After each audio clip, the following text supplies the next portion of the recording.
What do you think when I say the word photography? Do you think of yourself taking pictures of your food, pets, or yourself? Do you think of professionals in a photo shoot, or do you think of photos on Instagram or Facebook? Either way, photography is a part of our lives.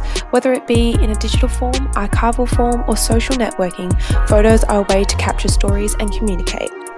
However, this wasn't always the case. In the beginning, photography was very much linked to the truth. Beginning in 1893, photography was primarily a scientific and professional undertaking rather than a form of art. It was only in later years when photography became accessible to a general population that it became an expression of artwork. As photography was converging through different forms of prints, this questioned the copyright establishments, sparking the questions of who can be photographed, what can be done with the images, and who owns it. Copyright laws today state that photographer is the first owner of copyright, meaning that the person taking the photos is the owner of their product. As technology advanced, the digitalisation of photography did too. Taking photos could now be produced by many different digital devices, including phones, laptops, and digital cameras. Digitalisation rapidly increased the ease of reproduction. Photographs became more malleable and information from the product were easily manipulated through software such as Photoshop, allowing creativity and emphasis on storytelling from the photographer.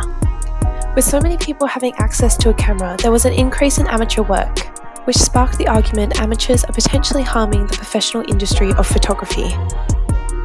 Kodak filmed one of the biggest camera companies in the 80s, producing handheld cameras for everyday households.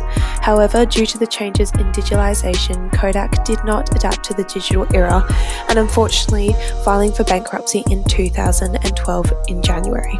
Kodak cameras are now seen as the archival piece. It goes to show that in order to stay afloat, you must adapt to the important digital changes of the world.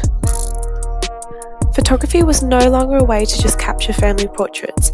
It had been converted to many forms such as social networking. Social networking became a library for everyone's photography. Photos on social networking served a different purpose, a different form of communication. Hi, I am Flickr. I am an architecture of participation, exposing professional works to amateurs in hopes to encourage and educate them about photography. Hi, I'm Instagram. I'm primarily made up of sharing and posting photographs. I am a rich database that uses photography as a form of visual identity and communication. Hi, I am Snapchat. I use stories and self-deleting photographs purely for communication purposes. The desire for photos to have timelines show that we really do use photos for conversation and not archival.